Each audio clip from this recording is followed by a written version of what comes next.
Assalamu alaikum wa rahmatullahi wa barakatuh.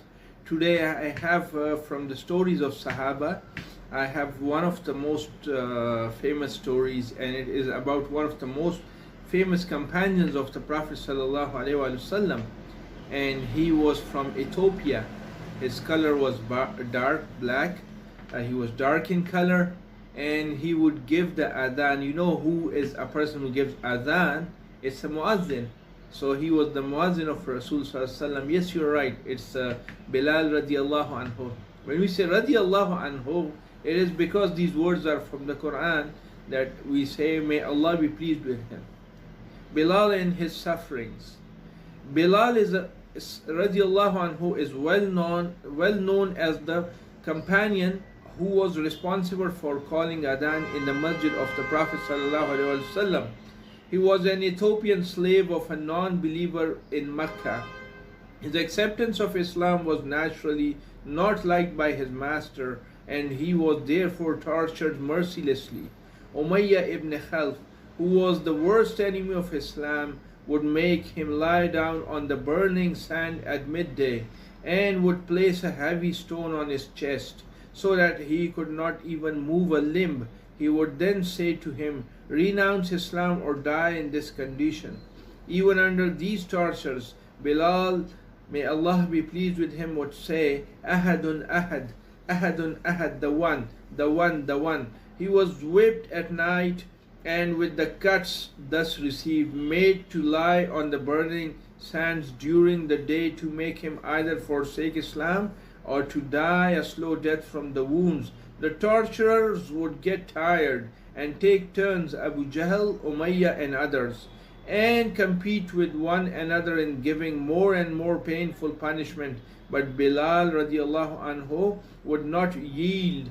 At last Abu Bakr radiallahu anhu bought his freedom and he became a free Muslim. Note, Islam taught clearly the oneness of the Allah Almighty, while the idolaters of Mecca believed in many gods and goddesses with minor godlings. Therefore Bilal repeated Ahadun Ahad, the one, the one.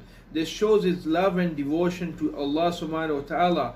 Allah subhanahu wa ta'ala was so dear to him that no amount of torture could distract him from reciting his name. It is said that in addition to other tortures, the boys of Mecca would drag him in the streets with his words Ahadun Ahad ringing in their ears. Look how Allah subhanahu wa ta'ala rewarded his determination. He was to have the honor of being responsible for calling adhan for the Prophet sallallahu alaihi wasallam. He was always to remain with him at home and abroad, to call out the adhan for salah. After the Prophet sallallahu alaihi wasallam's death, it became very hard for him to continue his stay in Medina, where he would miss him at every step and every corner.